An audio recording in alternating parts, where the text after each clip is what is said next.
everyone. Welcome back. Please comment, rate, subscribe, folks. Comment, rate, subscribe, like the videos. Also share the videos. I want to thank you folks for watching, liking, and sharing my videos. You folks are the absolute best. Listen, folks, the link tree down below has links to all of my social media platforms. Please go down there, follow me across all my social media platforms, and talk to me because I'll talk back. Also down there as well as links to all of my YouTube pages. Please go down there, subscribe to all my YouTube pages, and turn on your notifications so when I post content, you folks will be in the know. Now, with that said and done and put to the side, I've come to talk to you folks today about Jets training camp. And we're also going to be talking about the upcoming game against the Tampa Bay Buccaneers. We're going to be discussing a little bit about got preseason games coming up. All right, and there's quite a bit we need to touch on there. So, quickly, we're going to talk about training camp first, all right? We're going to be talking about Wednesday's practice against the Bucs first, all right? Now, in that practice with the Bucs, there was a lot of scuffles. There was a lot of scuffles, okay? Guys fighting, going back and forth. We even had a coach, our cornerback coach, Tony Oden. He ended up getting hurt, in one of the scuffles. He was trying to break things up. He is, was back at practice, so he's still good to go. He came back and he's in an arm sling. So, hey, look, everything's going to be good. And we know that guys are going to get into scuffles. There's joint practice, tempers flare, things happen. But you know who was really fighting for their lives and scuffling? The Jets offensive line. Whoa. That Jets starting offensive line, the first team offensive line was getting destroyed by the Bucs. Aaron Rodgers was pressured all day. There was a lot of issues going up front.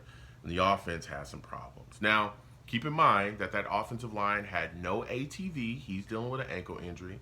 It also had no Lakin because Lakin Tomlinson is dealing with a leg injury. And we know that to this point, Dwayne Brown is still on the pup, right? So neither one of those guys were there along that first-team offensive line. Now, when asked by the media after practice about the struggles with the offensive line and the lack of protection, Aaron Rodgers kind of downplayed it. He talked about how, they're still trying to find their guys and there's still positions up for grabs and they're hoping to, as they move forward, things will kind of fill out. He also talked about, there being a lack of continuity along the front, so there's issues with that going on there. And I thought that everything he said was kind of interesting because there's this guy named Mekhi Becton. And he's been dominating on the second team, and he's been dominating when he's put out there in games. He's been playing really well, and he's been the best tackle in camp for the last couple weeks. Like he's been looking good for weeks, right? And he only gets second team reps. like they refuse to put this guy on the first team, and no one knows why, right? Now he did get a couple first team reps, like a very few, okay? When Max Mitchell was dealing with the back injury, they put Mekhi in there while Max Mitchell was figuring things out on the sideline. And then immediately, once Max Mitchell was good to go, and this was literally a very few couple reps, Max Mitchell was put back in and Mekhi was put back on the second team. That's it. That's the only time that Mekhi's been working with Aaron Rodgers. That's it. That's it. And so everyone's confused as to why Mekhi is not seeing first team reps when he's looked so phenomenal. And Coach Robert Saleh was asked this by the media. They asked him about Mekhi Becton and why Mekhi wasn't getting first team reps. And I felt like his answers were very interesting. I want you folks to hear it. Here's the audio from Saleh speaking with the media about Becton. Robert, when it comes to the offensive line, we've seen, so I know you're watching defense, we've seen a lot of the struggles that they've had today or in camp so far. You've rotated a number of players with the first team. The one guy who has not had any scheduled first team is Mekhi. Is there a reason for that? Because you see the struggles, you see guys with former first round picking, like why isn't he getting the same chances? No, that's a fair question, and Mekhi and I have talked about it. It's the biggest thing for Mekhi is to show that he can play a game, right, without having to be spelled out and take a break and all that stuff. And so it's unfair to the team to prepare a guy to start if you're not sure if he can make it through a game. So he is moving in the right direction. Like I said, I thought he had a big step against Carolina in that game, and he's doing a really nice job competing. And every day he's pushing himself to do a little bit more and more to prove that he can be out there for a full game. And as soon as a staff, training staff, and everyone feels comfortable that he's able to show that and stack days up, we'll definitely start rotating him in to compete. When you see some of the struggles that maybe some of the other guys are having up front, does it expedite the process where, yeah, you want to see him play a game, it's not fair to the other guys, but also it's like, okay, we need to see if the talent can do it. He can do it. It's just a matter of being available. And so as soon as he shows that he can be available, everyone knows he can do it. Now, here's the thing, right? The answers there are kind of odd to me. And here's why they're odd. One of the things that he said and kind of harped on was, well, Mekhi's got to show us that he can play a full game and that he can stay out there and not need breaks and all these things. Okay, cool, right? But he tried that and you stopped him from doing that because he wanted to continue to play against the Panthers and you pulled him out of the game. And you told him that was it, like he couldn't go back out there. And we know that because you told us that. You told us that Mekhi Becton was telling you, listen, I want to stay out there and keep playing. I want to push it. And you were like, no. That's good. Go ahead and sit down. You'll play in the next game. That's it. So how is he supposed to prove that he can go out there and play a full game if you don't allow him to do that as the coach? Second part of that is this is preseason. Nobody plays a full game, especially a guy that's on the first or second team. Nobody plays a full game. So how's he supposed to prove that in preseason? Right? And then the other thing that he was saying was, well, it's not fair to, the guys like Billy Turner, Max Mitchell, the first team guys, for him to be given reps because they don't know, if he's going to be fully ready. And wait a minute. Mekhi's dominating on the second team. How is it fair for him to watch Billy Turner and Max Mitchell stink it up on a weekly basis, in training camp in the first team? They're getting smoked every day, whether it be by the Jets starting defensive front, whether it be by the Panthers and Brian Burns, or whether it be by the Buccaneers and their front. They've been getting killed every single time. So how fair is it for Mekhi Becton to sit back and watch that when he's putting in the work on the second team and looking like the best tackle in camp for weeks? How is that fair? How is it fair to be talking about Dwayne Brown coming back and being put on the first team? He's been on the PUP and hasn't been out there at all. No voluntary stuff, no camp so far, nothing. He's been on the PUP. He hasn't been there. How is it fair for him to come back and just get immediately implemented into the first team starting offensive line for the Jets? How is that? How's that fair? Right? So that leads me to this. And I want to get y'all thoughts on this. Comment down below. All right? I got a theory. Okay? Here's the theory. Mekhi Becton. This is my personal theory. Okay? Comment down below. Mekhi Becton was never going to get a chance to be the New York Jets starting left tackle. That's my theory. That was never going to happen. This whole competition at every position and Mekhi is going to compete, that was baloney. Okay?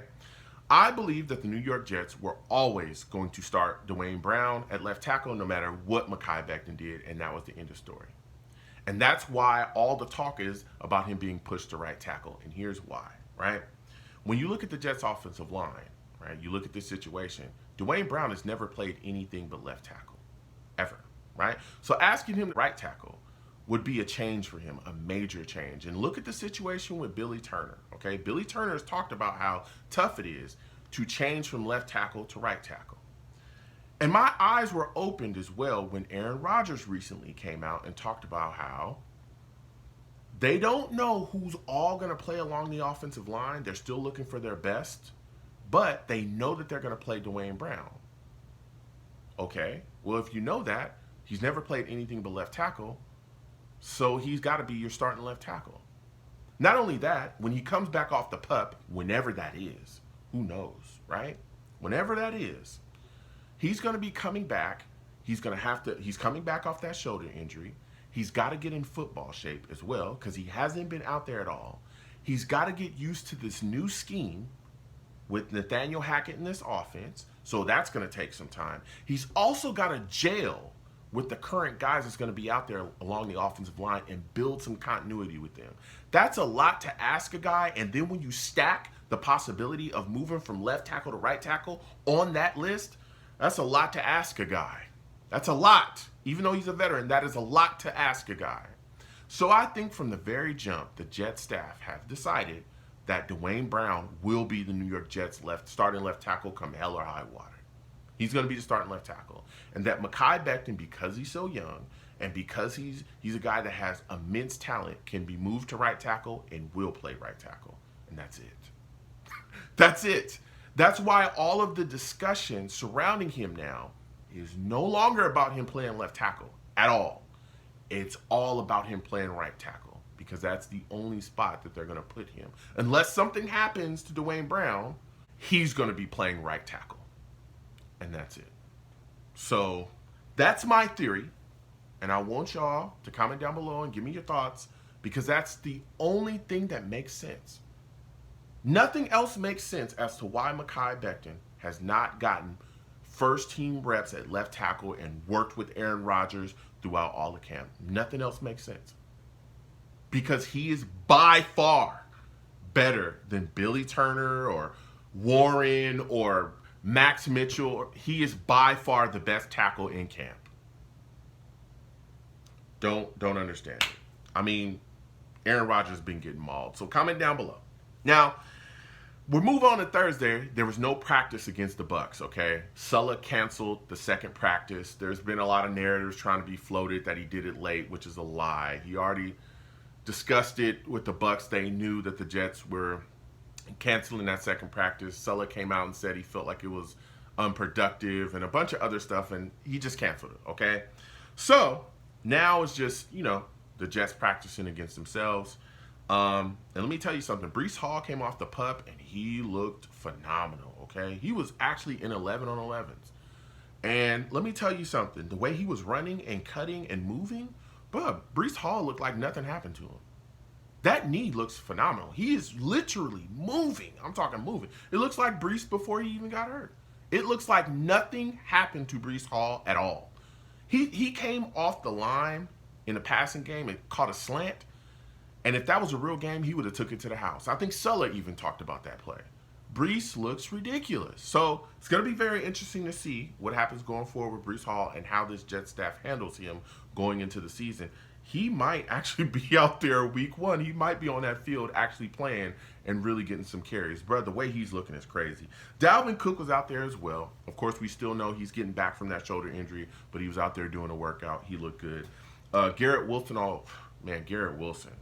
Garrett Wilson is unbelievable. I'm talking unbelievable. And Aaron Rodgers even talked about him after practice and talked about how him and Devontae Adams, they kind of, they have some similarities, all right? They have some similarities. Of course, he holds Devontae very high, but he talked about how Garrett Wilson, man, he gives him that extra tick, and he knows that Garrett is going to be open if he gives him that extra tick. And he talked about how different the offense is without Garrett. He said, hey, look, the difference between the offensive production in the practice against the Panthers versus against the Bucs was Garrett Wilson was out there against the Bucs. So, he's the difference maker here. So, man, let me tell you something. I'm excited for Garrett. I cannot wait to see them go into this season and just destroy people, all right? Now, we're going to talk a little bit about this upcoming Bucs game, some guys that I'm going to keep my eyes on, okay? Zach Wilson is a guy I'm going to be keeping my eyes on as well. He's looked phenomenal. He's out here in practice throwing no-look passes, just looking amazing. I cannot wait to see if he's going to continue to keep his campaign going to really kind of close the door and grab that number 2 quarterback spot with the New York Jets because he's been looking really good, and you're seeing his evolution as a player. And not only are you seeing his evolution, we're seeing the growth and the confidence grow within him as well, which is huge. I also want to take a look at Mekhi Becton. I'm thinking, I think the plan is to put him at right tackle in this upcoming game. Surprise, surprise, right? I think he's going to be playing right tackle. I believe that's what they said, but we'll see. But I want to see what he's going to do when he goes out there, if he can just continues to look good. Also, Tippmann as well. I want to see this kid go out there and be dominant. I'm also keeping my eyes on Jason Brownlee and Malik Taylor. These are 2 guys that I'm telling you are scrapping for the bottom of that wide receiver depth, and they have just been putting on a show. Both of them have been making plays throughout camp. They've also made plays in the preseason games as well. We're going to see, who's going to keep swinging in that competition there for that 6 wide receiver spot. And also defensively, I want to see if the Jets pass rush is going to be able to continue its run of dominance, man. The Panthers, we mauled them. The Browns, they got after it as well. I want to see if they're going to continue that and be able to maul the Bucs front that they're going to try to put against them. So we'll see. But comment down below. Let me know what you folks think. How do you folks feel about the Jets' offensive line? Do you have questions about why Mekhi Becton isn't being put in that first team, getting more reps, and becoming the Jets' starting left tackle? Comment down below. Give me your thoughts on my theory. Also, comment down below and give me your thoughts on who you're going to be watching during this upcoming game against the Bucs. All right, comment down below. Let's go back and forth. You folks have a good one. Peace.